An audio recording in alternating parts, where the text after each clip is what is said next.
All right, we're in it. We're live. Back here for another episode of One Shining Recap Show. Right off the top, like, what better Jacob? An absolute fucking demolition by the Yeah, Boilermakers tonight. What the hell? Where did that come from? Like, I knew that that was is unbelievable. I was like, I kind of felt that coming. Like after the Memphis game last night, I was like, we're gonna come out and play a whole lot better against Texas Tech because like the Memphis game was just such a freaking weird game. Like we started off slow in the first half against Memphis, and then it was just kind of an ugly game. Tonight, it's just the absolute demolition. Like from the opening tip, it was like Purdue was hitting the shots they weren't hitting last night. Like I kind of knew that was coming. Like, dude, what is good? The people are filing in tonight. Yeah. What is good? I've never seen it in the first minute pick up. What's up, everybody? Where are these numbers coming from? There are 50 people in the first 50 people? Come on. Who else wants to? I've never seen this in my life. I've never seen it this quick. Did he bring all of every Purdue fan in the nation in here? It might be. Hold on. Let me text Matt and make sure he gets in here soon to let him know we have quite the audience tonight. Yeah. So yeah, we got a lot of hoops to talk about tonight. As the people continue to file in, dude, this is crazy. Like, this might be randomly at Friday night in November at almost midnight Eastern. Like, we might have our most viewed show ever. Like, this is I don't know where all these people are coming from, but what's up, everybody? Yeah, dude. So Texas Tech has some real problems. First off, they cannot shoot, and Purdue is basically just Purdue basically pushed them out to the 3-point line this entire game and was like, make a shot. And Texas Tech was not capable of doing it. And I know freaking Donovan Atwell he transferred from UNCG. He's trash. Like, straight up, he's trash. He wasn't that good at UNCG. So the Darryn Peterson loss for Texas Tech was a huge loss, and it is showing right now because if they don't have anybody on offense who can create those shots the way he does, because it's obviously their whole offense runs through Toppin, and we saw Toppin when they played Illinois earlier this year drop 35. And Purdue basically came into this game with the game plan we're not going to get beat by JT Toppin tonight. And holy crap, it has shown, because I mean there were points I texted you in the group chat Purdue would have 3 guys on JT Toppin. They were just Matt Painter came into this game and clearly had a mindset that JT Toppin is not going to beat us tonight, and he did not beat them. That's to say, Purdue currently leads by 32 with a minute 52 seconds left. I did not. Man, you got to be over the moon right now watching this. I thought we would play good, but I didn't feel like we'd just blow them out. Like, this is just insane. Yeah. Texas Tech is they're gonna have to find another scoring option besides JT Toppin, or this offense is not gonna work. And it shows tonight where they played a defensive stalwart in Purdue, and Purdue just came out and was like, we're not letting JT Toppin beat us, and nobody else from Texas Tech had an answer. This is the best defense I think we've played all year. Just forcing. I would say, you hold a top 15 team under 50 points currently. Yeah. Oh, 50. There, they just crossed the 50-point threshold. Congrats, Texas Tech. Yeah. With the walk-ons in. Yeah, this is just one of the most shocking results of the season so far. I don't think anybody came into this game anticipating that this is going to be the result. Let me turn. In fact, I'll just hit that. I know you said Darryn Peterson on Texas Tech. I think you meant Kansas. No. Yeah. Darryn Williams. Darryn Williams. Yeah. My bad. I said Darryn Going in. Peterson. Yeah. Yeah. Losing him to NC State though. I mean, because like we know he would like. Obviously, we saw what Darryn Williams was able to do in March last year, and that was a huge loss for this Texas Tech team. And like he was a great wing for them and could score from different places, and like he was able to take a lot of the load off of JT Toppin, and clearly like they are missing him bad right now because they don't have another reliable scoring option on this team outside of JT Toppin, and they're going to need to find it quick because I don't know what the rest of their non-conference schedule is looking like, but so I'm sure they'll have some games in there to figure it out. But obviously, like they're going to get into Big 12 play, and like the Big 12 teams are going to see this blueprint that Purdue used tonight to stop them, and it's basically just like lock in on JT Toppin, and you're going to beat this team. Jacob, are you now a fan of bowling alleys in Jamaica? Because yesterday, I'm still not. The court. You've gone back and forth. Sunday, you were all for the bowling alleys in Jamaica. Then yesterday, Purdue struggled in the bowling alley in Jamaica, or the Bahamas, as you want to call it, and you were very much opposed to it. Now, I imagine after tonight, you might be back in on Jamaican bowling alleys. All I've got to say is they must have cleaned the court last night or this morning, whenever, and the ref crew must have decided to not call plays or call fouls 4 to 5 seconds after the play, at least tonight. We have 114 people tuned in right now, by the way, which is crazy. Like I've never seen I don't know, something hit right with the algorithm tonight or something like it might be all everybody. We got a lot of new. What'd you say? It might be Purdue fans jumping in. Yeah. If you're a lot of people probably tuning in for the first time, because I've never seen this kind of numbers just like immediately into the show. Like I think we're already at our most viewed show ever. So everybody tuning in for the first time, thanks for checking us out. We'll try to I was hoping Matt should be on here. Last he said he will be joining. I texted him, haven't gotten the text back yet, but he said he will be joining. So I guess we kind of put a pin in UConn, Arizona, and wait for him to get here to talk about that one. But yeah, obviously that was a huge win for Arizona. And like before tonight, like we can talk about this a little bit. Like before we talk about that game, it's like I was ready to come on here and be like Arizona deserves to be the number one team in the nation, and like absolutely they still have the best resume in the country. Like nobody has 3 better wins than Tommy Lloyd's Wildcats have right now. Like the fact that they've gotten all 3 of those wins away from home too.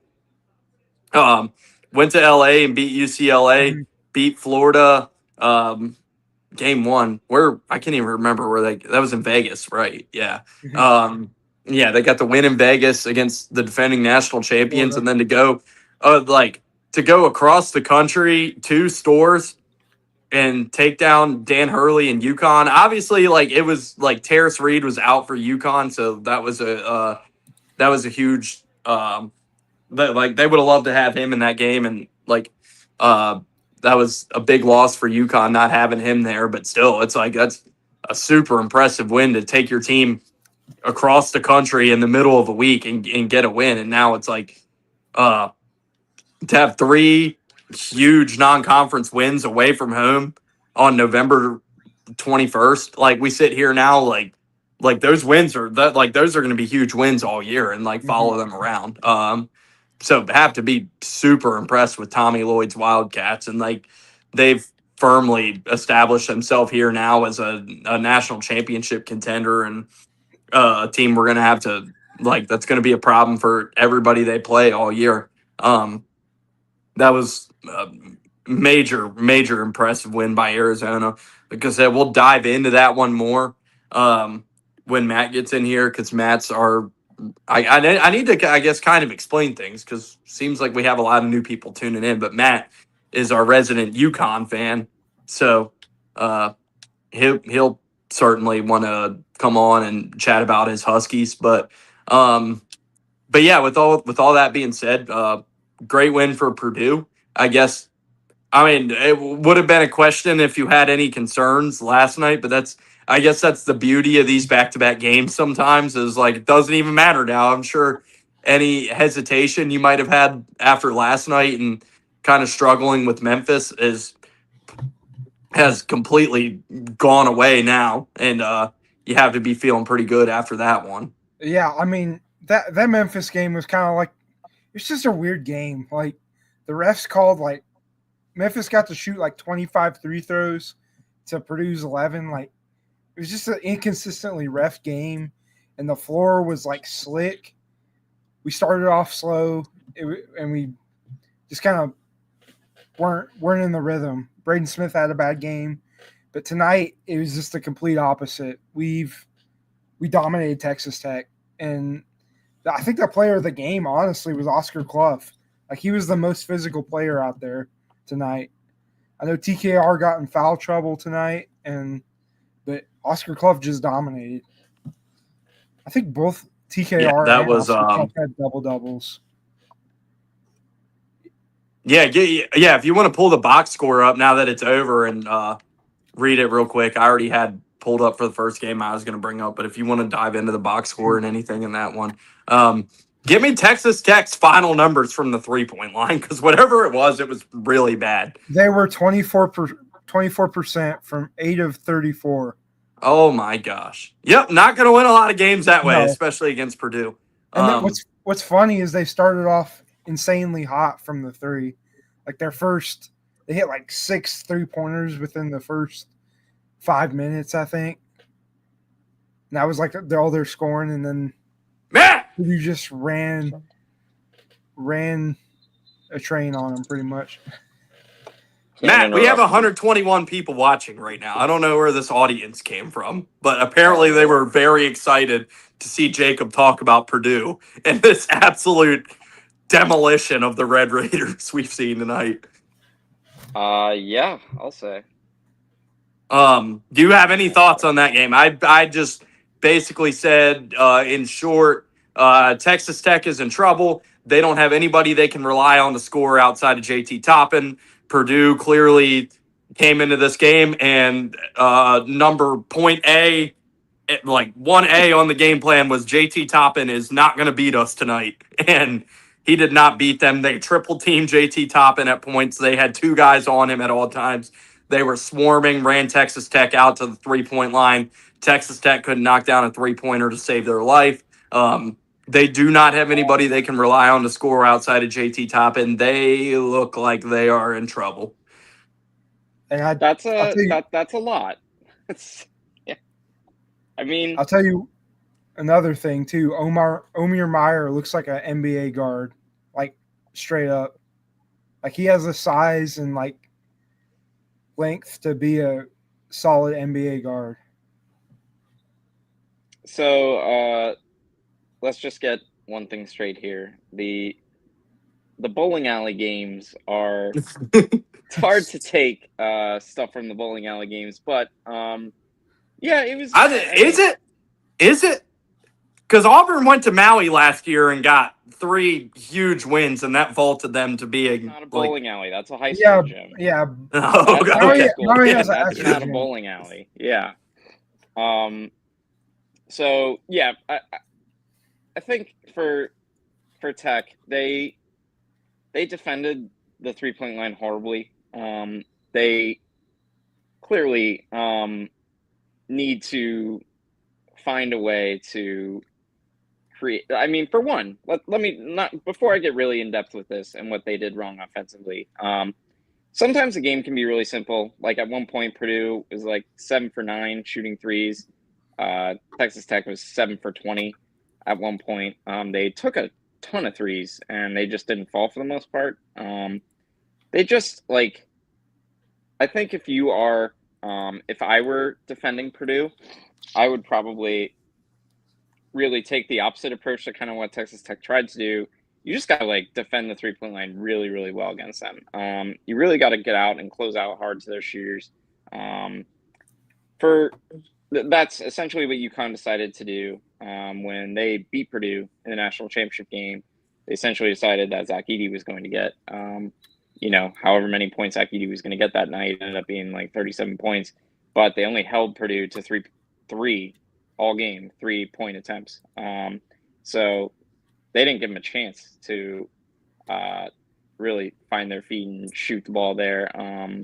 So if I'm defending Purdue, that's what I'm cutting off first. You got to cut off the high volume threes, and Purdue got some good looks all over the floor, really. But yeah, it was not the most promising performance for Texas Tech offensively. I think for one, when you are really keyed in on another player like how they were keyed in on JT Toppin, JT Toppin's usage rate is going to be much higher this year than what it was last year. Last year, last year they went to Houston and beat Houston in a game that JT Toppin got kicked out of. So this year they're going to have to rely on him a lot more. Tonight, the supporting cast was not good. They just didn't make enough shots. And the tempo of the game kind of got the better of them. That's a team that kind of wants to play in the mud of sorts, that Texas Tech team, and Purdue just sped up the game like crazy. So I don't think, just from the beginning and from a tempo standpoint, I don't think that's a game that favors Texas Tech at all. So from the jump, it was not looking good for them. I'm not as dire about Texas Tech as you are. I think they missed really Darryn Williams bad. Like they do. Like it's a lot to replace. They're just going to need guys to create more on the ball, and it's just they're going to have some growing pains. I think they're once they get to conference play, I think they'll be better off. But yeah, tonight was not good for them. And tonight was a game. I think that the story should be more Purdue than Texas Tech. I think that's a game that Purdue really had to have after looking rough against Memphis the other night. They needed a bounce back game of sorts, and that was kind of exactly what they needed. That's kind of the storyline coming in here for both teams. Is like night one in the Bahamas. Like both of these teams did not look good in their wins. Like Texas Tech nearly lost to Wake Forest. Purdue did not play well against Memphis. Like these were two teams that like really needed a response coming into this game. And Purdue clearly they were the team that had the response and Texas Tech was not. And like, I don't think anybody just saw the drubbing that we saw coming by any stretch of the imagination. No, yeah, it was unexpected. Yeah, I would say that was Jacob trying to get us like taken down for copyright when we have yeah, but no, I think that was one that Purdue just kind of came out a million miles an hour, that they were just going to come out firing and try and really push the ball and speed up the game. And credit to them, they did. Texas Tech tried. They tried to crash the boards, and it was just a really dominant Purdue game from start to finish. And credit to them because it did not look good when they played Memphis. And Texas Tech deployed zero of the same strategy that Memphis used to play Purdue. So that was kind of shocking. But Grant McCaslin's a really good coach, and Texas Tech will be fine. Tonight was not good for them, but I think that they'll be fine. Yeah, I mean, I like my scale for Texas Tech and like my freak out is like they'll be a good team, but it was more like judging them on like, is this a team that can, go to a Final Four, win a national championship scale versus like, is this like, obviously like they're going to be a top 5 team in the Big 12 probably and make the tournament. And like, I'm not saying they're going to be a bad team. I'm just saying like, I'm definitely like not walking away tonight. Like this is a team that's easily capable of going to a Final Four. Like I thought about Texas Tech coming into the year. It's like, we're going to get into Kentucky in a little bit. And like, that's the same thing. Like that's the team I picked to go to a Final Four before this year. And after that game Tuesday, I don't know how anybody could have Kentucky penciled into their Final Four at this point. And after Texas Tech just gets shellacked, I mean, I think it definitely changes the like perspective you view that team from, even if Purdue's a really good team. If you just get drubbed in a game like that, it has to give a lot of concern when we know what the expectations were for Texas Tech coming into the year. Yeah, Texas Tech. I mean, I picked them in my Final Four. I think Arizona might be the team that I thought Texas Tech was going to be coming into the year. Like, Texas Tech just doesn't have the depth, scoring-wise, to keep up with these deeper teams. It's if you shut down Toppin, they just don't have an answer at this point. I mean, they didn't tonight. I think it's like I don't. They obviously didn't have an answer tonight. I think it's early to say whether they are going to have one going forward here or not. But Purdue's good. It's not as if like they just got cooked by bums. Purdue's a really good team. So yeah, I don't want to take anything away from what they did in the process of kind of finding what went wrong for Texas Tech here. Well, we got anything else on that game, or shall we move on and rewind through the week a little bit? I do have an important question. So, Jacob, are we back with bowling alley tournaments here? Are we? That's the first question I asked him when the show's I'm still out. We were so out. Now we're so back. I'm still out on the bowling alleys. I'm glad we came out of. Oh my gosh! I'm still out. You're too kind, Will Luke. I just got an angry notification that said Lane Kiffin, and never mind. Yeah, false alarm. Yeah, yeah. The court last night was subpar. Like someone could have tore their ACL on the court last night. So I'm happy we got out here with a blowout win. Hey, you guys are the Baja Mara 2020-2025 champions. Like, yeah. Are you gonna raise a banner for that? Like, where? How do we celebrate the Baja Mara championship in West Lafayette? I'm sure it'll be a trophy that's shoved in a storage closet somewhere. Who won last year? Baja Mara? Baylor or Tennessee? No, yeah, Tennessee won last year. Tennessee. I think Baylor, Tennessee was the championship. I'm sure Juve can confirm. Where does Baja Mara rank on your list of best Purdue championships? Bottom Juve tier. is leaving for Egypt here shortly, so what? He's what? He will not be featured on the pod in the next week here. What is he doing in Egypt? I have no idea. They're doing some tourist stuff in Egypt, so what? Yeah, they're going to Egypt. I think they're going either Sunday or but regardless, I don't know when. Isn't this everybody's dream to go to Egypt the week before Thanksgiving? Juve is very excited to go to Egypt. So he's what's thrilled. Thanksgiving in Egypt like gonna I don't know. Yeah. Do you have turkey and stuffing and with the Sphinx, pumpkin pie in Egypt? Like, yeah, I'm gonna have to ask him what the Egyptian Thanksgiving will look like. But he's going there, and one of our friends is randomly in Egypt also at the same time, so they're gonna meet up. Yeah, it's wild times here. Yeah, I never know what's gonna come out of your mouth, Matt. You will just tell me the most insane things, and I will just be like, yeah, my buddy's in Egypt. Oh yeah, that's normal. Like. Totally normal friend group stuff, like pretty much normal by Juve standards. If some of our other friends were going to Egypt, we'd probably like, the hell, but Juve's like, oh yeah, Egypt, that's normal. Is he going with his family or like? Yes, he's going with his family. Yes. Was his family just like, let's go to Egypt for Thanksgiving? Oh, his family's always down to travel. So yeah, I think that's literally exactly what happened because they were going to go on like some Tanzanian safari, but the country of Tanzania is like a war zone or something, so they can't go. So now they're like, just go to Egypt. Yeah. So Yeah. This is off topic, but one of my friends was in Abu Dhabi when COVID hit. Like, There you go. legit, like What better place to be?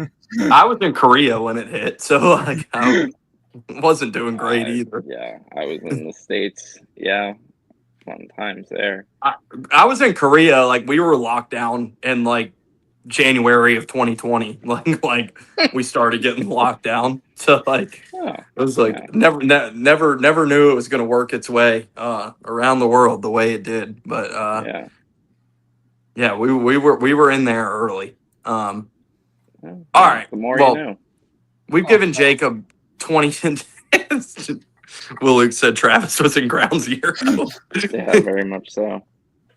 All right. Well, Jacob has had his moment to talk about his Boilermakers, and obviously, like, what an impressive win. Like I said, like we'll get to Arizona, UConn next, and one of the first things I was ready to come on here and say tonight was how Arizona should be the number one team in the nation next week. That has been wiped off the board because I don't see how the current number one beats a top 15 team by 30 and drubs them, and you drop them down for that. So yeah, like, Arizona will have to wait to achieve number one if I think those talks can be put on the back burner after what Purdue did tonight. So maybe a number two for Arizona might be a nice consolation prize, but three very impressive wins for the Wildcats so far this year. Obviously, like I said, like to get three of the best non-conference wins we're going to see all year, and got them all before Thanksgiving. You go to Vegas night one, beat the defending national champions.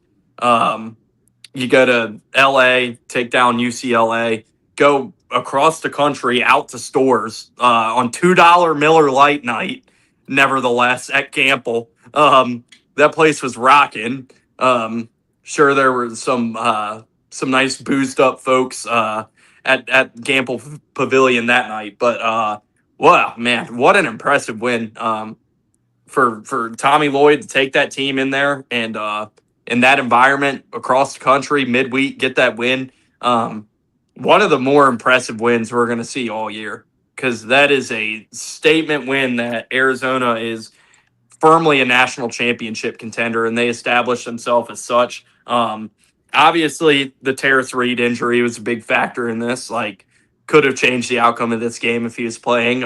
I beat you to it, Matt, because I knew you were going to bring it up if I didn't bring it up first. But Terrace Reed did not play in this game, so that's a big loss for UConn. But either way,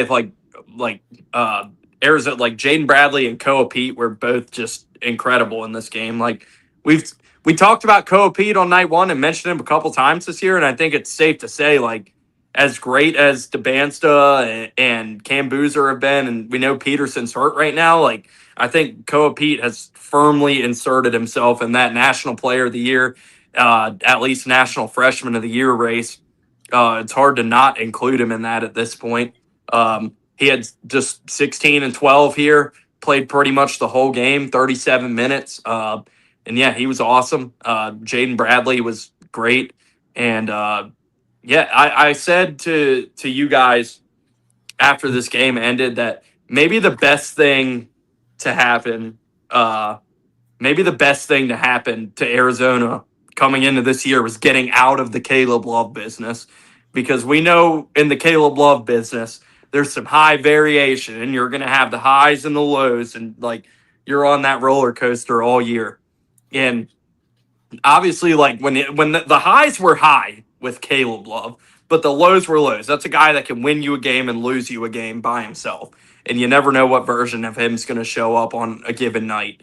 And like now he's gone, and I think that provides Arizona just more consistency and stability, where they're not just going to be riding this Caleb Love roller coaster all year.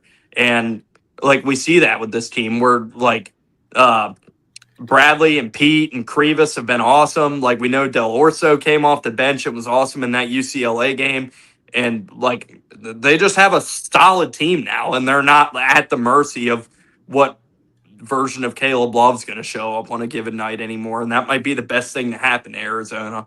But yeah, I will I'll shut up and let Matt talk about this game and the state of your Huskies after this loss. Like, not a bad loss for UConn or anything, but sure, like anytime you lose at Storrs, got to be or lose in Storrs, it has to be a disappointment. So yeah, Matt, how are the Huskies feeling after this one? I would say not bad. Just they had the $2 beer night. It's been a favorite of Dan Hurley since Creighton had dollar beer night, and they just absolutely hurled obscenities at him the entire game, and he was like, "We have got to get one of these here." So they finally got it. They did not know Terrace Reed. Terrace Reed was truly a game time decision, so I don't think they knew that he wasn't playing until like right before the game. And Arizona like made them pay just on the glass, just killed them rebounding. I think that rebounded them like by 15 or something crazy. And yeah, Arizona's got athletes all over the floor. Just super impressed by them, and just the one, Ko Pete's a really, really just well-rounded basketball player. Like, he's not the type of scorer that Darryn Peterson or Cam Boozer are, but he defends really well and he hits the glass hard. So he rebounds really well. He had like 12 boards in that game. And yeah, Jaden Bradley just is such a better closer. And Caleb Love. Caleb Love will always have the retiring of Coach K. But yeah, Jaden Bradley's just a little calmer, smoother, smarter with the ball, better shot taker. Just you kind of feel a calmness when the ball's in his hands. And yeah, Arizona down the stretch just executed really well. They gave you kind of a ton of chances to tie the game later on in that game, but yeah, they were in that game. They were the better team, and they were the tougher team. And yeah, got to give them credit. That is, to this point, the best win of the season so far. And I think there will be some AP voters who still have them number one. But yeah, they are likely going to get that at some point in the season because they're that good of a team. So yeah, it's definitely, I would say it's Tommy Lloyd's best team he's had at Arizona for sure. It's definitely the best defensive team and the best rebounding team they've had. So, and to couple that, because they're usually really good offensively under Lloyd. So yeah, I would say that they are like a legit Final Four contender, national champion contender, with the team they have now. So yeah, exciting times for Arizona. On the UConn side of things, I don't think they're killing themselves over that game. It's a game they still don't have Braylon Mullins back yet, and they didn't have Terrace Reed. So it's kind of like they will probably tell themselves, like, yeah, we would not have gotten killed in the rebounding margin as bad if Terrace Reed were playing. They got Eric Ribas some really good minutes. He played a really good game, and then down the stretch, unfortunately, he had a chance to tie the game with hit an and one and a free throw, and could not. So he played really well. That was the best game that he's had as a college player so far. So yeah, it's not really panic for any reason for UConn. I think they're satisfied with where they are in the season, and they've challenged themselves thus far. But yeah, they're still not full strength yet, and I think when they get to full strength, they'll be a totally different team. So that'll be good. As you mentioned it, and Jacob will hate this. Like, you mentioned, like, some people still have Arizona number one. Like, come to think of it, it's like what's going to happen, because like we've complained about how like a lot of the AP voters are football writers who don't even watch basketball at this point in the year, and there's going to be a lot of AP voters who just like look and see all these articles like Arizona should be number one, and are just going to be like, yeah, all right, cool. Yeah, I saw freaking Matt Norlander write that earlier this week that Arizona should be number one. So, yep, Arizona number one, and they're not even going to look and see what happened with Purdue tonight, the current number one team. That was not just like a contrarian opinion, or that was like consensus that they should. No, be I said number it. one. Like, yeah, like, and so I don't feel that way anymore after what Purdue did tonight. But it's a Friday night. There's college football on. There's college football on tomorrow. Like, I don't know how many of these voters are really going to see that result and be like, oh, well, actually, I take that back. So I think Purdue will still be number one, but I think it'll be close. I think it will be closer than people think. I feel like all the voters that had Purdue at number 1 will keep them at number 1. Or the people that didn't have Purdue at number 1 those are all the wild cards. All the people like freaking Matt Brown, the Kentucky writer or whatever. Oh, he's got the list. Matt Jones. Or Matt Jones or whatever his name was. He has an AP vote? The guy from The Athletic or whatever his name I thought you were talking about Kentucky Sports Radio. Like Matt Jones. I was like, he has an AP vote? Like, Wait, Matt Jones from KSR? No, he doesn't. No, it was another Matt. It was another Kentucky Matt. Like, I was like, wait, are you telling me Matt Jones has an AP vote? Like, I was gonna say, there's no way. He had us at like number 8 after we lost in the exhibition game. It's like, what? What are you talking about? Yeah, I mean, we're talking about a guy who probably just watches Kentucky and saw Kentucky smoke them, and like, they got the piss beat out of them by the Cats. Go Blue, Big Blue Nation. Like, okay. Jacob, did you have anything on Arizona, UConn? You hadn't jumped in on this one. I didn't know if you had. I feel like Arizona is a more consistent team than they were with like Caleb Love, like you said. I mean, and then UConn, that's probably their best win. UConn's a solid top 10 team. I think they'll be like on that 2-3 seed line. It just depends on how Solo Ball and Caravan play. Caravan had a bad game. Yeah, he was not good in this game. Not good. He was in foul trouble. And, I feel like if they struggle, if Caravan and Solo Ball struggle, UConn's going to be just like deer in the headlights type of look, you know? Because that's now, to be fair, despite him struggling, they did almost win that game. Mm-hmm. It was like still one possession game. So Arizona's strength is their guard play this year. I don't really believe in their big man all that much. Like, they look like a solid 1 or 2. You don't believe in Koa Pete? Koa Pete, I mean, he's good. Isn't he a guard?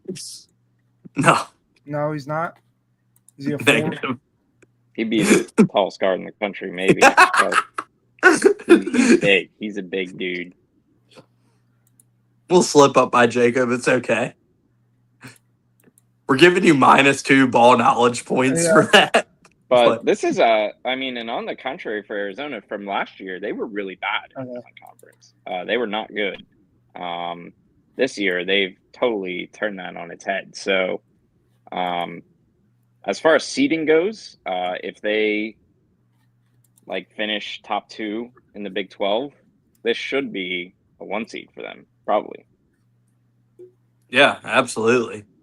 Do we think, and obviously it's still early, is Arizona a real threat to challenge Houston for the Big 12 title? Or do we still think Houston will kind of pull away with it when it's all said and done? I still think it's Houston. I think Houston gets the benefit of the doubt for now. Yeah. Now, if you told me let's draft the top 10 players from each team, maybe Arizona gets 1 and 2, maybe, and then Houston gets 3 through 7 kind of thing. I mean, easily Arizona gets 1 and 2 right now. The way Uzan's looked so far this year. Coming into the year, obviously you would have taken Uzan there, but he has been horrible so far this year. So I actually do think Houston deserves a benefit of the doubt as being a favorite, but I do think Arizona's going to challenge them. I do think that, for the time being, scoring is still an issue for Houston. They do not. It was an issue last year, but it's kind of similar to what they had last year with the scoring. Arizona does not struggle to score. They have multiple guys on their team who they can just put the ball in their hands when shit goes sideways and just be like, let's go. Go get us a bucket. And Houston doesn't have that. They do not have that kind of player. So I would venture to say if Arizona has a above average defensive team, that they could be better than Houston and could challenge for the Big 12 title. So yeah, I would definitely say that Arizona is a challenger, contender, whatever you want to call it. I would probably pencil them in to win either the Big 12 tournament or the Big 12 regular season. So, I mean, they just look really impressive. There's not really many holes in their team. And I mean, for now, they should have if there's any bracketology out there, they should be today like a consensus 1 seed.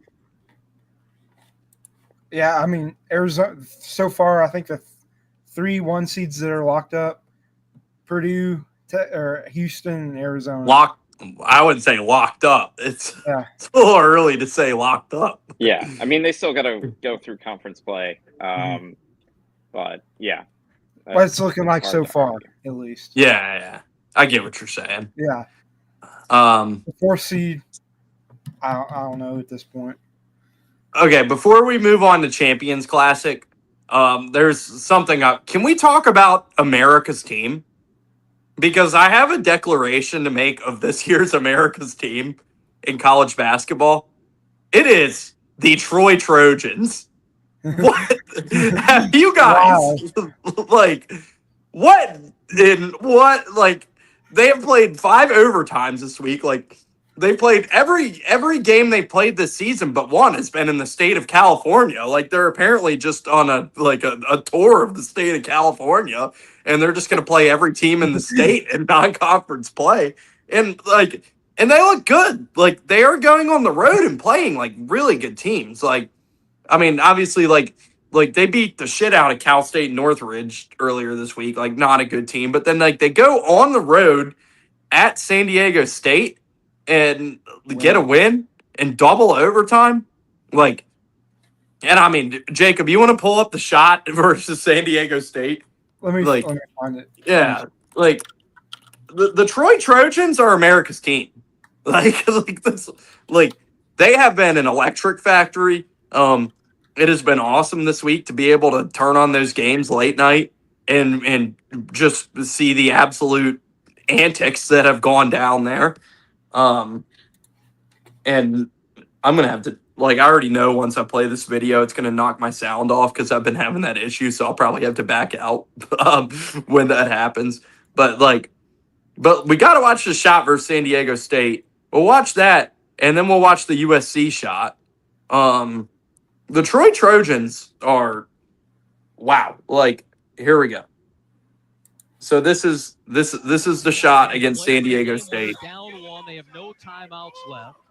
Possession arrow pointing toward Troy. Newman into the corner. Here's Bird for the lead. That's not the one. That's not the one. You had one job, Jacob. I mean the half-court shot that sent it to overtime. Gosh dang it. It's the half court shot that sent it to overtime. I think that's it right there. Yeah. And he made it. 2.4 to go. 3-point game. Here we go. Bird for the tie to send it. Electric. Cinema. All right. You already got Twitter pull up.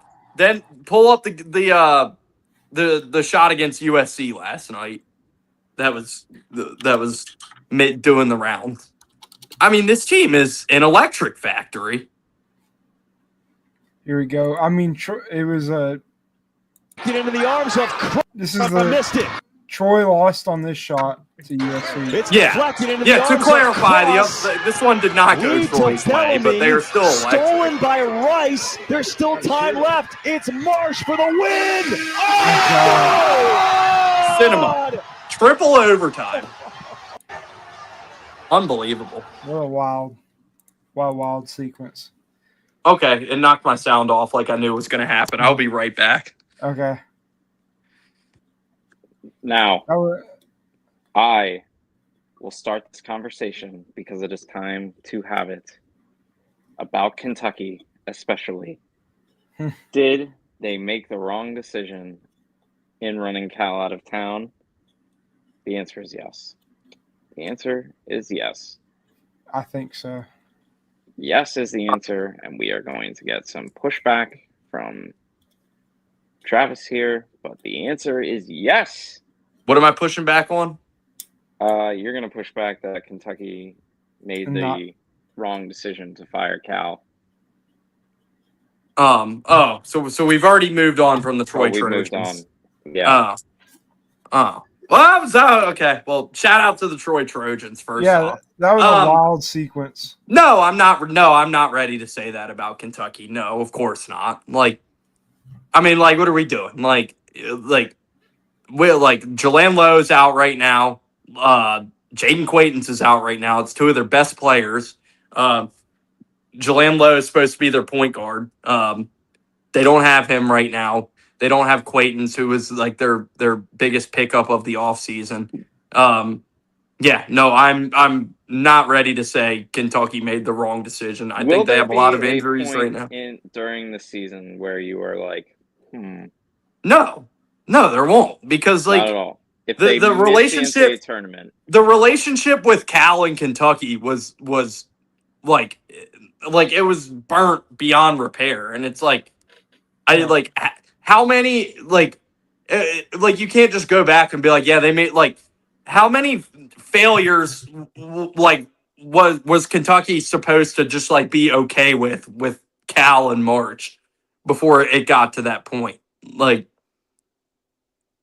if you want to, maybe you can try to argue Mark Pope was the wrong hire, but like, am I ready to say like they made a mistake letting Cal walk? Like, no. And like, I mean, like, let's not act like Arkansas went on a run in the tournament last year and like rallied, but let's not for a second act like Arkansas wasn't looking like a mess under Cal last year. that is fair. I just kind of question, like, they looked so bad, very, very bad. The team they objectively are better than on paper, and not only did they look bad, but the like reaction from Pope and the players around the program is stunning. It's as if they are like, well, the season's over. Like, they are reacting to the Champions Classic beatdown as if it was like a Sweet 16 game or something, and they just got absolutely flattened. I do think Pope seemed like shell shocked after, Yes. and like he had an interview last week where like he was honest, like they won a bye game last week, and he was honest. I think on Friday, and he was like he probably saw this coming. Like when he came out in his press conference, was like, this team is not where it needs to be.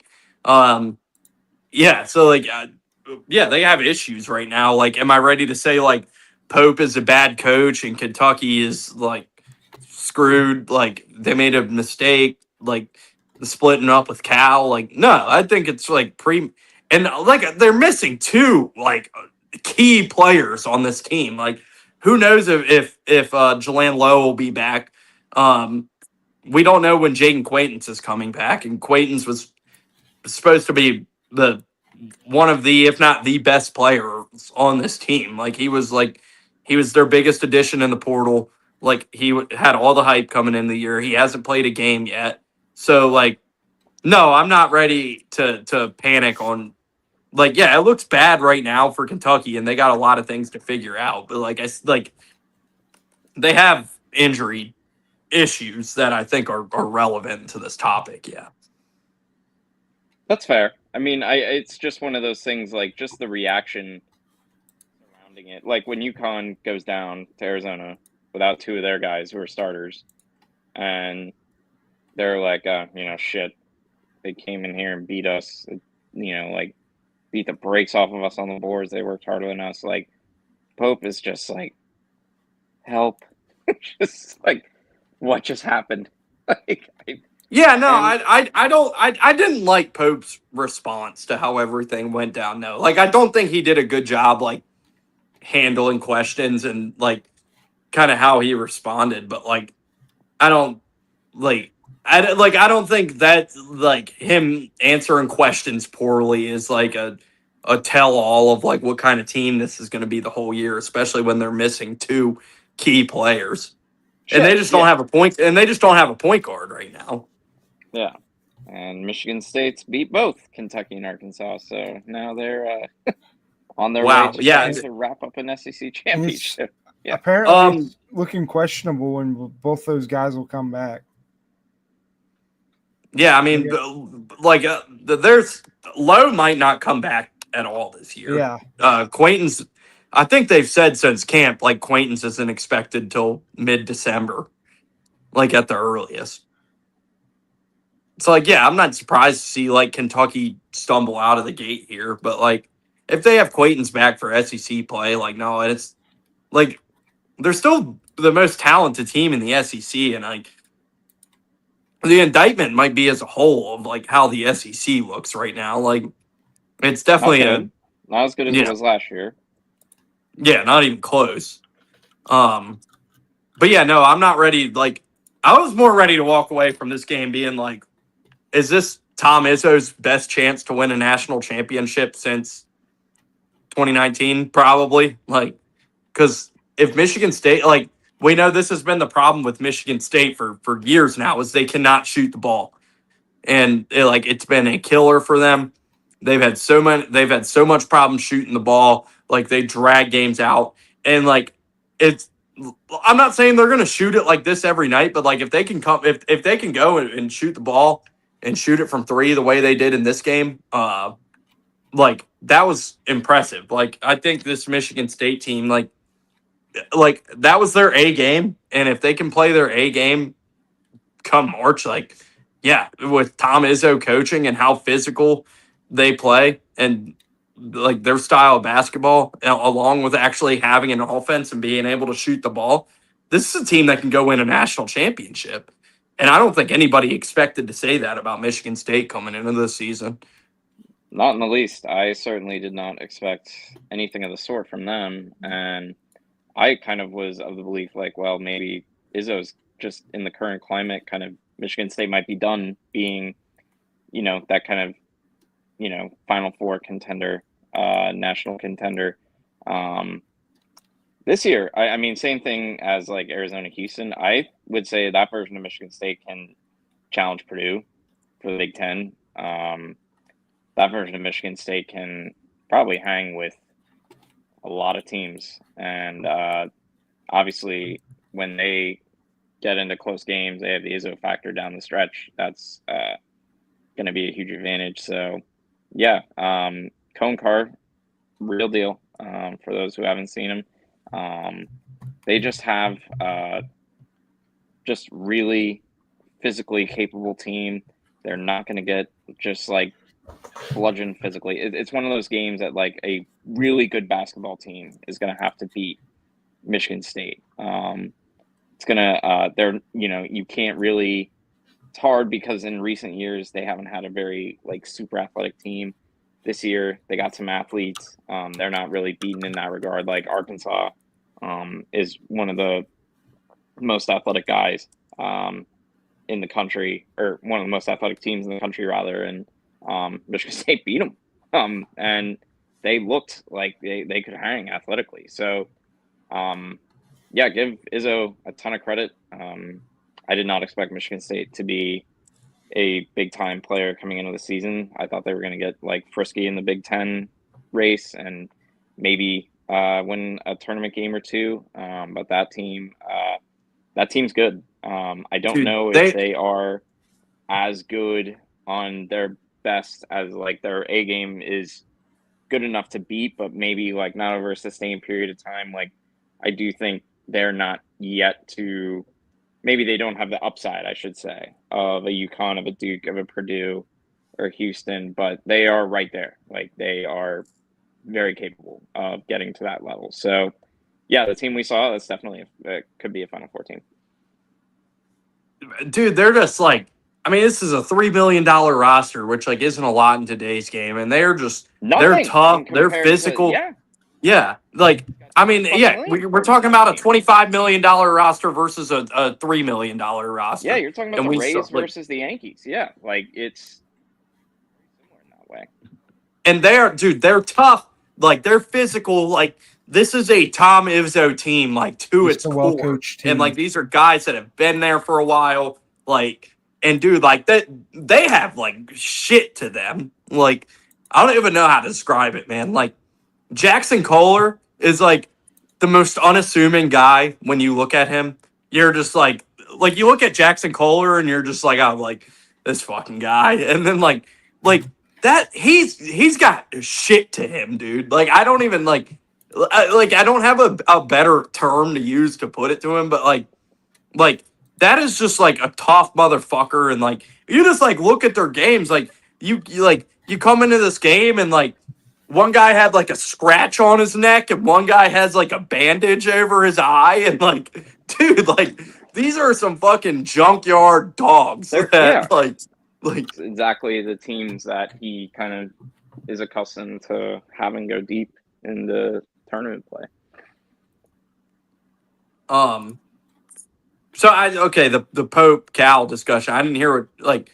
So you guys like out on Pope? Like, we're just saying like, yep, sucks. Like I don't like. What's the take? I guess like no, I don't think Mark Pope was a bad hire. Like, I'm not ready to say that yet or anything of the sorts. But just depends on how they finish down the stretch, how they adapt to adversity.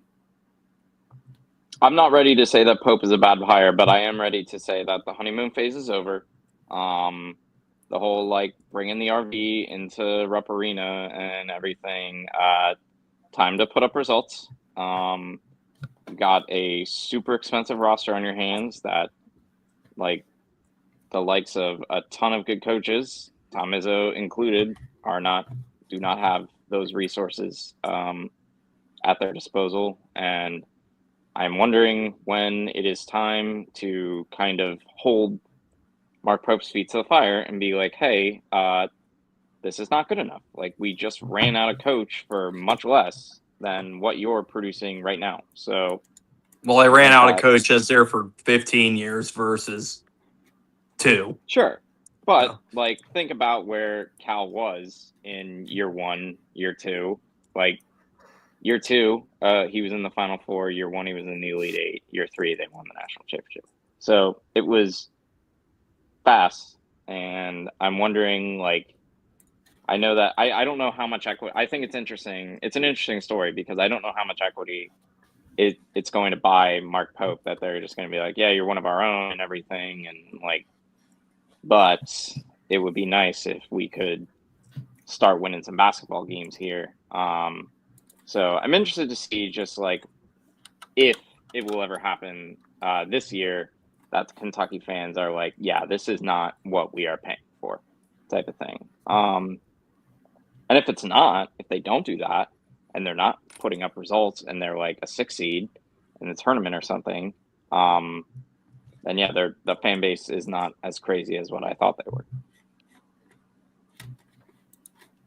Well, I mean, it's similar to like we've talked about it with like some of like the college football and like the Brian Kelly situation and all. It's like it happens in football too, and it's like the difference is like John Calipari's a fucking douchebag and Mark Pope's not. So like you're gonna be a lot more patient with the guy who's not a douchebag. Like, I think that like we see it everywhere, and like whether that's the right or wrong way to run a program, like we know that's just how these things go. Cal said some things that certainly did not endear himself to the fan base when he's saying like, it's not my job to win national championships and that kind of thing. Some of that, the fans don't care how many first round picks you had. Like yeah. And that's now he clearly does, like, and I understand why he does, but the rest of the fan base is not. They don't care. They don't hang banners for that kind of thing. So yeah, I think it does mean something to them to have like one of their own kind of thing. But like, if I don't know, like if Greg McElroy went to be the Bama head coach and they're like 8-4 in his first season, 9-3 in his second season, I don't know if they would be like, well, he's one of our own and we love Greg and that kind of thing. Like, well, we just saw that play out with Sam Pittman. And he got a lot longer leash than he probably should have. Like, they're just it's like, at fucking hey, Arkansas though. Like, he's not at Alabama or Kentucky, where like Arkansas's expectations are like, get us to a bowl game and like if we're fortunate, like get us to a really good bowl game or something, like beat LSU, that kind of thing. The expectations are not like overly high at Arkansas. Like we're talking again, Cal was run out of the job because they had too much talent to be putting up kind of zeros in NCAA tournament play. It's funny you mention. The same night Kentucky got blown out by Michigan State, Arkansas struggled against Winthrop, and Winthrop had a horrendous final possession. Horrendous. And Nick Pringle gets thrown out of the game with 10 seconds left. Yeah. Nick Pringle, I hate Nick Pringle, man. Yeah, poor Winthrop. They really should have won that. Yeah. Oh my gosh! Anyone else watching UNLV Hawaii? I'm not at the moment. What are we looking like? Not good if you had Hawaii, but Hawaii was favored tonight in basketball. Is it football or basketball? State. It's basketball, UNLV Hawaii, but okay. For basketball, they were favored against Arizona State. They lost, but that was kind of shocking.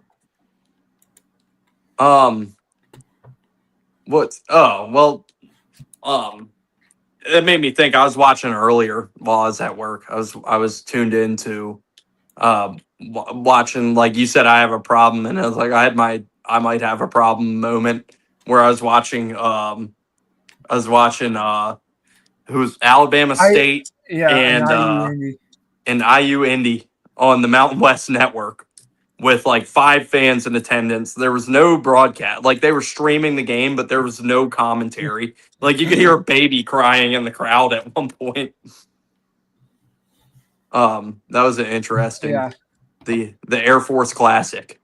Some of the the holiday classic games, there's like games going on at like noon and 1 o'clock in the afternoon. I like see all the scores on the ESPN app. Well, we'll talk Duke and Kansas. Duke picks up a 78-66 win. Good win for Duke. Like they took care of business like they should have. No Darryn Peterson in this game, obviously. But I was impressed by Kansas in this game. With no Peterson, like they were in this game. Like they were firm. Like they did not get blown away. Like Duke was able to pull away in the end. Crazy where everybody was talking about it. Like, oh yeah, like Cam Boozer didn't have his best game or anything. Yeah, just 18 and 10 and 5. Like just decent game for Cam Boozer. He's so good. Reached that status. Yeah. But yeah, I was really impressed by Kansas here. And yeah, Duke, I think Duke is another team like firmly national championship contender. Like this isn't the same team they had last year by any means, but still a lot of talent on this team. Like obviously Cam Boozer was my pick to win National Player of the Year, and like he looks awesome. Like he's going to be the engine that moves that team. Dame Sarr is like that's a guy who's going to get a lot better as the year goes on. He was great in this game. Isaiah Evans is going to be a big mode. Like Isaiah Evans is going to have to be the guy that like knocks down the big shots and like hits the 3-pointers in his team and stuff. And we know he didn't play much on last year's team, and he's a guy that came back came back from last year's team, and it's going to play a much bigger role this year. And I feel like he's going to kind of have to be like that big shot guy for this team. But yeah, Evans literally showed up for the Auburn game and was never heard from again. Yeah. Yeah. And he's going to have a big role in this year's team. And like I said, he's going to have to kind of initiate that offense. I feel like and be like the big shot guy, and he's going to be the primary ball handler. So, his progress is going to be a lot for this team, and or mean a lot for this team, I should say. And I was very impressed by both teams in this game. I will say, like, not a ton of huge takeaways. Like, I guess that was like Cam Boozer struggled from the field. He was 7 of 17 from the field, and like the Kansas, like Badunga did a good job guarding him in this game, and that was the first time I feel like Cam Boozer's been guarded by like an athlete and a big the caliber of Badunga, and he did a great job defending Cam Boozer in this game, and he had a great game himself. He had 14 points in this one, and went 7 of 10 from the field, so he did a great job in this one. Badunga did. He looks like uh, far improved from what we saw for him last year, where he was just a liability on the offensive end for Kansas last year, and he seems like he's taken a big step forward. And yeah, like I said, Trey White was awesome for Kansas in this one. Yeah, I was really impressed with both teams here, and like not a ton of huge takeaways, I guess, but Kansas showed like they can hold their own without Darryn Peterson, and they have other guys that can they can keep them in games. It's not just going to be the Darryn Peterson show like we thought it might be, like we saw against North Carolina. Like they have other players that are certainly capable. But yeah, Duke 78-66. Yeah, whoever wants to go first on this one. I mean, ultimately, Duke showed why they have that elite end talent. Kansas just kind of struggled from the perimeter. Darryn Peterson ultimately was the kind of the difference maker, him being out in this one. Trey White and Melvin Council Jr. and Flory Badunga all tried to keep up with Duke's firepower, but ultimately just fell short. Of course, Cam Boozer has shown why he's going to be a lottery pick, probably a top 3 pick in the NBA draft. But yeah, good win for Duke overall in that one. Matt, you got takeaways from this one? Yeah, overall, Kansas is too good and too well coached to just kind of roll over and get clobbered by that Duke team. Yeah, I would say for both teams, arrows kind of pointing up for them. You would hope whenever Kansas gets Darryn Peterson back.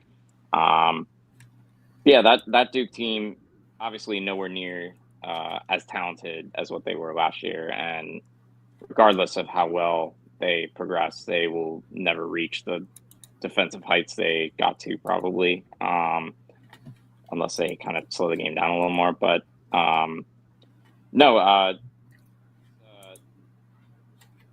probably just in terms of championship contention, they're that good of a team.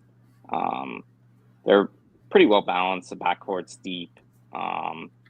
Between Evans and Foster, they both have, they're just, I don't know if experience is the right word with Evans, but it's just like seasoned. Like he's sat and played in some games for them last year.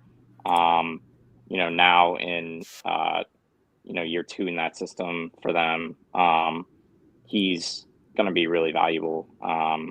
And John Shire is a great coach. I know that he got a lot of flack because he's following Coach K, and then he gets this just uber talented team last year that they had that couldn't win the title.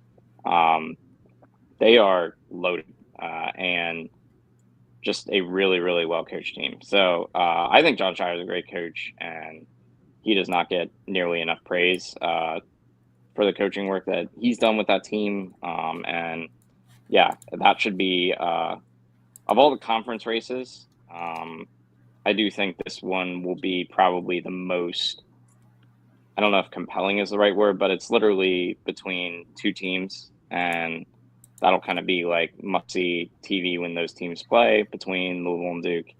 And that's going to be a great regular season race, and then ultimately that's going to be a great conference championship game between the 2 of them if they play, hopefully. So it should be fun. But those 2 are the 2 best ACC teams by like a very, very wide margin. And Yeah, in Duke's case, I will say Boozer probably does have the inside track to win Player of the Year, all things considered. So we'll see. Yeah. Yeah, I mean that should about do it for this one. Yeah, it was like I said, impressive win for Duke, and I thought impressive effort for Kansas in this one. So yeah, next I guess we'll talk about Alabama, Illinois. Alabama gets a win versus, I mean, good win for Alabama. Like Yeah. we saw that. I mean, it's basically reminded me a lot when they played BYU in the tournament last year. It's like when they happen to run into a team that tries to play the same style of game as them without the amount of talent they have, they're probably going to win that game. And we saw it when they played BYU last year. So congrats to them that they were able to beat a team at the same style game that tries to play the same style game as them, that doesn't have the same level of talent as them. So sweet, cool. Does Alabama, Illinois not have the same level of talent as Bama? Alabama's I faster don't think so. athletically than Yeah. Illinois.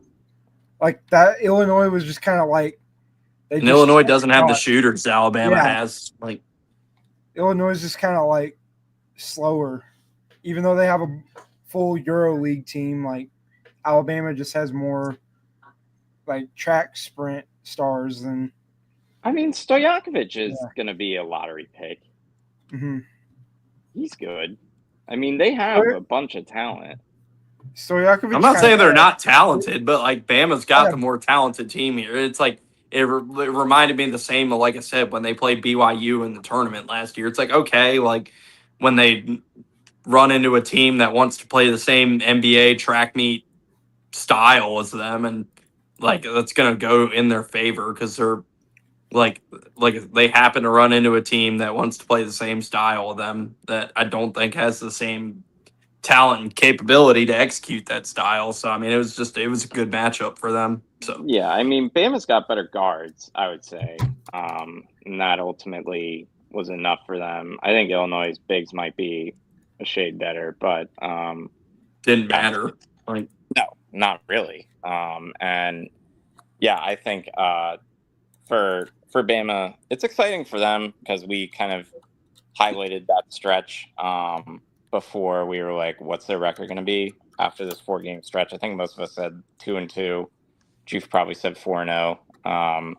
But they are probably going to finish 3-1 or 2-2 in that, or they can only finish 3-1 or 2-2. But yeah, I was about to say bold take. Yeah, really. No Magic Johnson stuff there, but no, I think like Gonzaga's going to try and play a very similar style to what they do.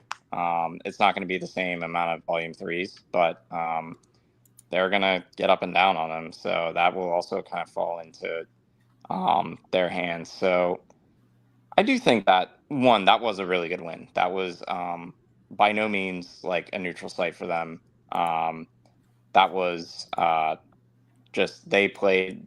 I mean, really, Illinois wants to play the same style of basketball. They played the same style. Their guards were better, and they had the best player on the floor ultimately. And yeah, that's going to carry them to win a lot of games. So again, it's just so like matchup driven for them as far as their tournament chances go.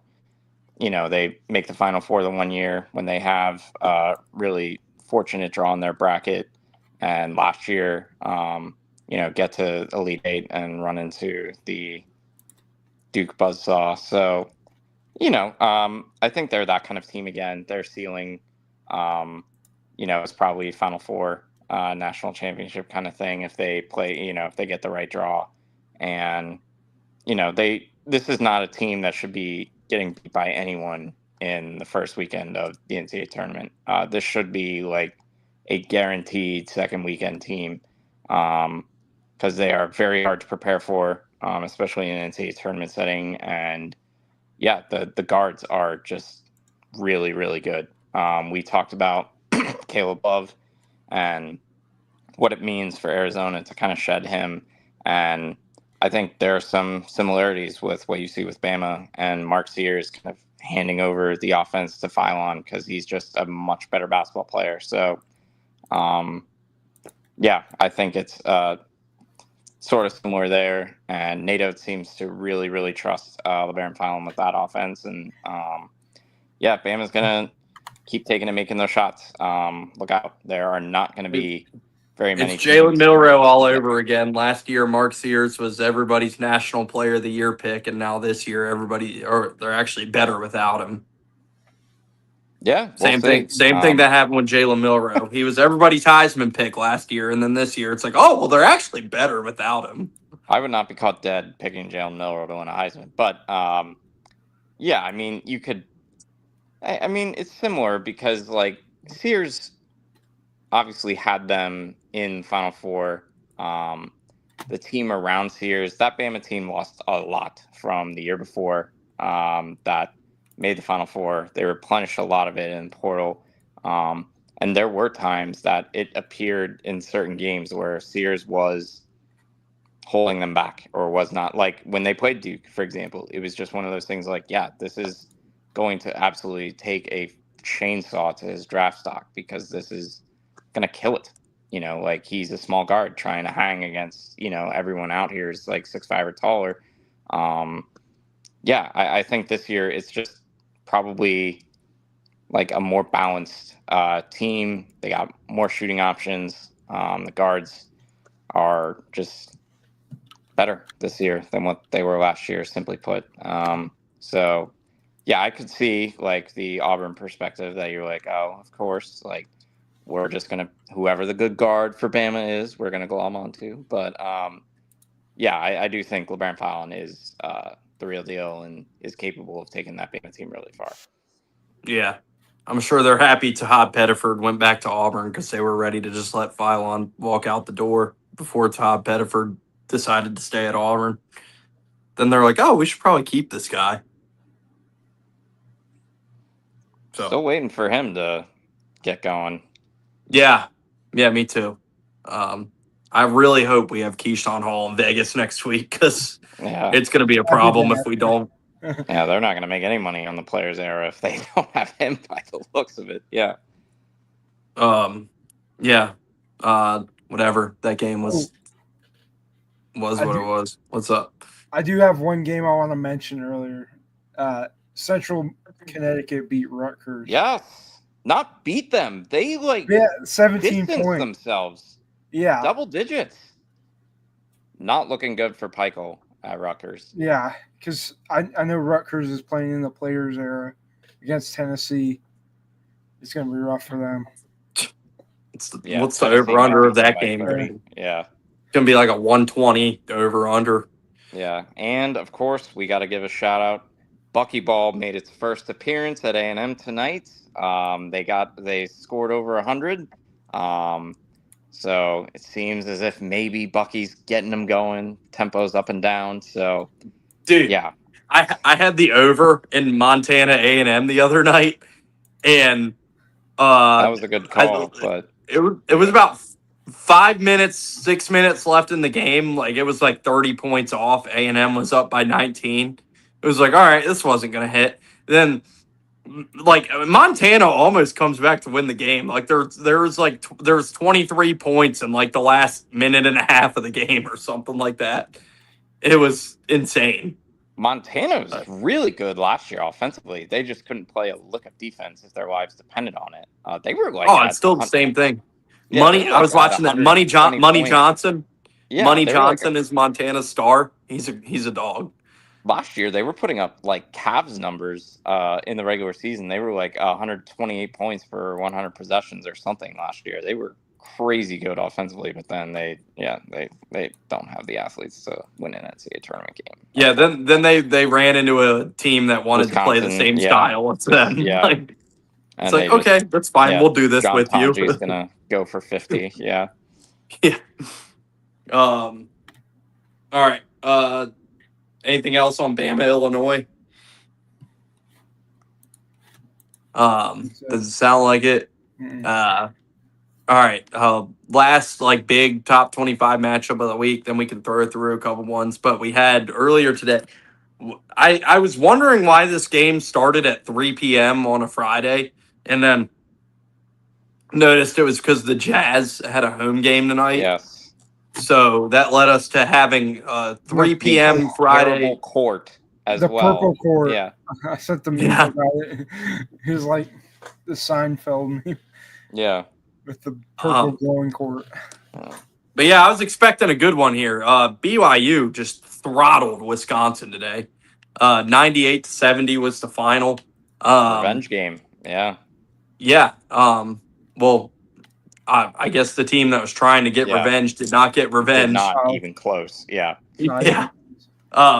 Richie Saunders was awesome in this game.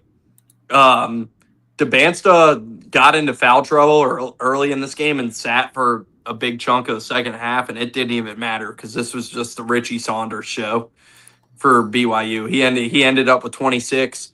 DeBansta ends up with 18. Keep your eye on this because getting into Big 12 play, I feel like Juve might be complaining about AJ DeBansta's the amount of free throws he shoots. Because he had 18 today. He was 3 for 8 from the field and went 11 of 12 from the line. So yeah, he got to the line a lot in this game, and I can just already forecast BYU Baylor playing and Juve complaining about the amount of free throws DeBansta shoots. Mm-hmm. Yeah, But gonna be complaining about Mormon refs or something. Yeah. But yeah, man, BYU just dominated this game, and BYU's just, yeah, they're going to be really freaking good. If people had any doubts about them, like they went to the Garden and almost beat UConn, then they play Wisconsin, the top 25 team, and beat the shit out of them. This team's really freaking good, and they didn't even really, because like I said, DeBansta sat a good chunk of the second half because he had 4 fouls like at about the 18-minute mark, and they did not even need him. Like Richie Saunders just took the game over, and they pulled away without even needing DeBansta to be great in this one. In Wisconsin's backcourt, they were horrible in this game. They looked awesome like early this year, and you thought Blackwell and Boyd were going to be awesome for them in this game, and Wisconsin could not shoot the ball in this game. Blackwell goes 3 for 13 from the field. Not a great performance for Wisconsin. Awesome performance for BYU. Sure, a lot of people there in Utah had a good day of basketball. Bought a ticket to both of those games. Probably went and saw BYU get a win.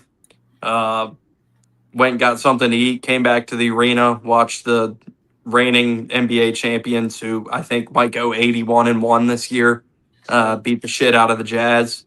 But yeah, had to be a fun night for them. But yeah, thoughts on this one? I mean, just pure domination by BYU. Yeah, BYU offensively, they are a buzzsaw, picking up right where they left off. They are going to be a force if they play any kind of defense. They are going to be some real trouble for teams. But I do want to say, I don't want to be remiss here to say, like, can we see how well BYU plays and shoots the ball not on an NBA court? Can we see them on a college court for once? I don't know if the NBA courts give them some kind of advantage playing on them. Offensively, they seem to not be able to miss when they play in NBA arenas. I want to see what they do in a college setting, on the road, in that kind of environment. Let me see BYU play in a college gym. I want to see BYU versus Houston. That's what I want to see. Yeah, just like, well, we obviously know BYU is just lighting it up in like Garden and like Energy Solutions Arena or whatever it's called now. The Delta Center. Yeah, the Delta Center. Yeah. They really like playing on those courts, but yeah, let's see what we can do in a college gym here. So, but yeah, BYU's going to be a fun watch. If there was one team in the Power 5, I would probably like identify to fans just getting into college basketball that they cannot miss this team play. I would probably say BYU. Yeah, I would have to agree with that. So yeah, great win for BYU.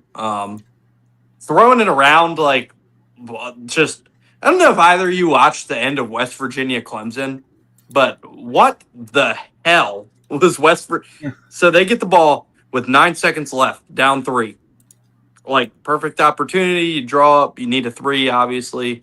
Or, if you need a 2, you got to get it quick. No, they let the clock tick down to 1.2 seconds left and dunk it. What? Like, did either of you watch that? Like, what the hell were they West doing? Virginia Like, education coming through there. Yeah. That's Louisville what low IQ basketball play. got a win over Cincinnati today. They were down at halftime, but they took care. Where was that game at?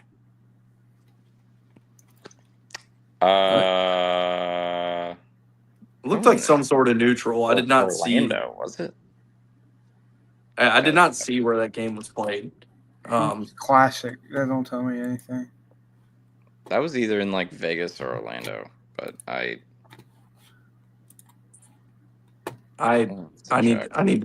need to find out where this game was played now. It was played here in Cincinnati, Heritage Bank Center. Oh, so it was a Really? home game for Cincinnati. Yeah, so basically, yeah. Okay. Yeah, I did not know that, but yeah, Louisville was down at halftime, but they were able to pull away. Great second half, get a win. We had New Mexico miss. Can't go ahead. miss this. Louisville, we hammered them for how badly they shot free throws against Kentucky. They were 24 for 28 against Cincinnati, so they seem to be turning a corner on the free throw shooting. Well, they didn't even they shot most of the game free throws pretty good against Kentucky, and then it was like then they just missed 8 in a row at the end of the game and couldn't find the bottom of the basket. Like, goodness, yeah. So they seem to have cleaned up the free throw issues for now. New Mexico, Mississippi State was a great game. I just have to say, like, Josh Hubbard that's a guy, like, if you're just trying to find something to watch one night, Mississippi State's playing, like, they're not a great team. You might not think much of it. Josh Hubbard is electric. Like, one of the most fun players to watch in the country. That was a great back-and-forth battle, and New Mexico is able to get a win. Has not been a good start to the season for the Mountain West. I said it earlier this week in our group chat, but Mountain West is staring firmly at one bid league territory, and that does not make my little heart happy. I mean, today was a good day for them. Utah State blew out Tulane. Then New Mexico got the win over Mississippi State. Yeah, I mean, I love Mountain West basketball also. Although I would not throw a fit if they did not get more than one team in the field. Like, how many years are we going to do this with Mountain West here?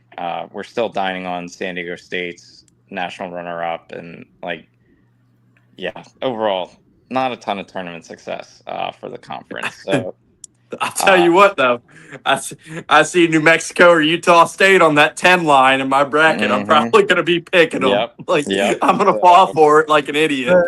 Yeah. 2 years ago, I think I picked Nevada in the Sweet 16. And I was like, shit.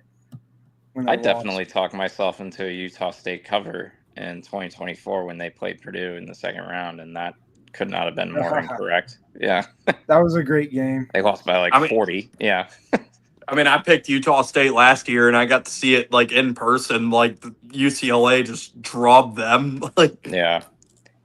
So I wouldn't be I don't know, totally. I would still be sad if the Mountain West is a one bid league. Yeah. I mean, if it wouldn't really, I don't know. It would depend, but we'll see. Memphis is 1-4 now. Wake Forest had Miles Colvin had a game winner for them. Yeah. In the consolation game in the Baha Mara Championship.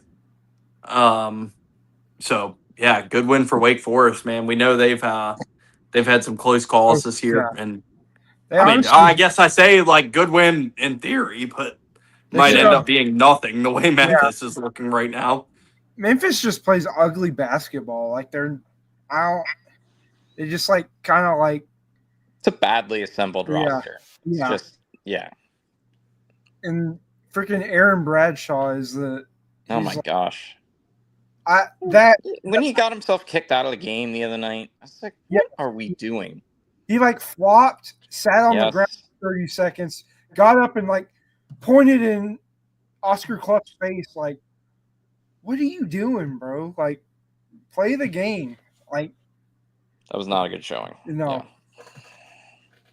Yeah. Memphis has to win the American tournament now. Like, Yeah. their at Pretty large much, hopes are looking cooked. Like, yeah, crazy to see the situation they're in.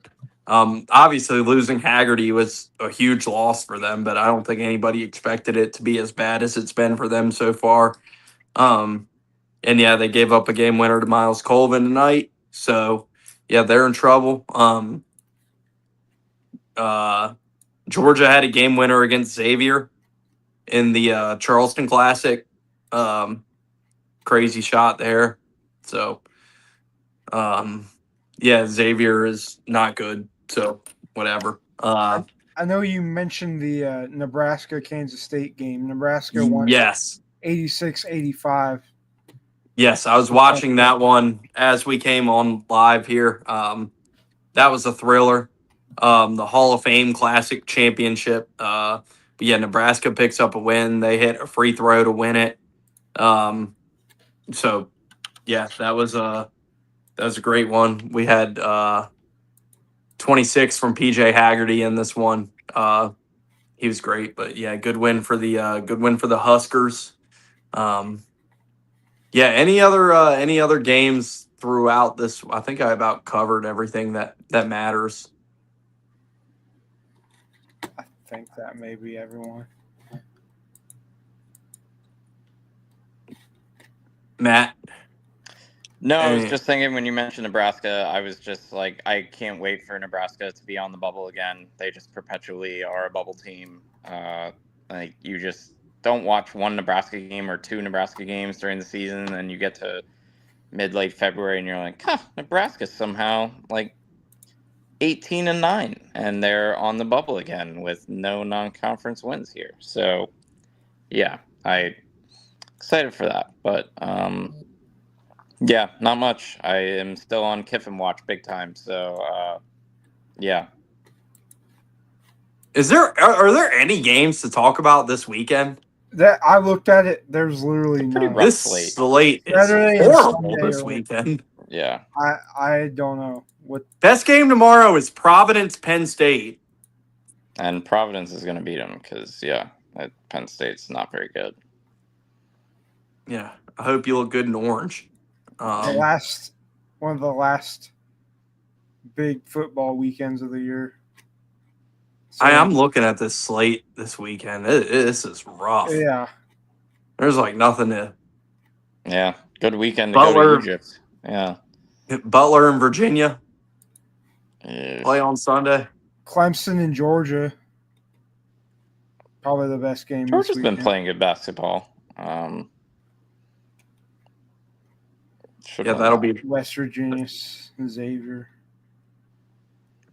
Xavier is rough. Yeah. I don't know if Richard Pitino regrets leaving New Mexico, but Xavier does not look good. Ooh, these games are fucking rough this weekend, boys. Yeah. Northwestern, South Carolina. Yeah, that's like I get anybody excited. You get maybe a Chris Collins technical. We'll see. Yeah. Yeah. All right. Well, yeah. Not a lot to look forward to this weekend, but next week we have Feast Week. mhm. So, Probably all the teams traveling. If I had to guess. yeah, I'm sure that has a lot to do with it. Probably going to see this weekend be a shitter a lot, especially with players here being 32 teams next year. Mhm. Yeah. Yeah, that should about do it then. Any parting shots or anything tonight? Next show we do, maybe Lane Kiffin will let everyone know what he's doing. May I ask what prompted the Gophers shirt tonight? What'd you say? May I ask what prompted the Gophers shirt nope, it was tonight? my Minnesota hockey shirt. They played Penn State in hockey. So yeah, was decked out with Minnesota hockey gear. So no, nothing else though. I thought you were like rowing the boat or something. Like, No, was not really in a boat rowing mood. Yeah, they've been so boring football wise, but yeah. I was about to say, is like, are you hinting like your backup plan if Kiffin doesn't work out? Is it PJ Fleck? PJ Fleck in the SEC. That does not sound like it makes much sense. Can you imagine him like wearing a fucking suit on the sideline, like in Al Golden. September? Yeah, like playing against McNeese or something in like week 2 of the season. Hey, row the boat, baby. Singing, calling Baton Rouge. Yeah, I don't see that one. Yeah. Oh shit. All right. Well, we got 164 people tuned in. So thanks everybody for tuning in who's watching right now. Thank you. For some reason this is our most viewed show of all time. How that happened, I don't know. Thanks Jacob to the must have algorithm. talked a ton of shit on those Purdue message boards tonight to get people involved. Yeah. Dude, I was shocked by the number. I hope this is a sign of things to come for the show, though, because that is awesome. Did not expect tonight of all nights, this late Friday night November show to boom off the way it did. But shout out to 164 people tuned in. Well, we're not gonna have a lot of games to recap Sunday, but I mean, you guys want to come on here and look forward to Feast Week Sunday night? Preview. Yeah, we could preview. Should be pretty abbreviated if we do that at least. But yeah, we can come on here and talk about whatever happens this weekend. Not a lot, and preview Feast Week next week and Players Era Festival. So that's gonna be fun. But seems like that's all we got here tonight. So thanks everybody for tuning in. A lot of people watching. So if you're watching for the first time, please, if you enjoyed our show and you want to see more of us talking college basketball, follow One Shining Recap on Twitter, follow Sectator Media on Twitter, and please subscribe to Sectator Media on YouTube. Like the stream on YouTube, please. Retweet, drop a like on Twitter. If you enjoyed the show, please encourage you to do that because it's going to do nothing but help us out. And appreciate everybody tuning in, and hope everybody has a good night. And we'll be back Sunday night to look forward to one of the best weeks of the year and Feast Week next year. So until then, we'll see you.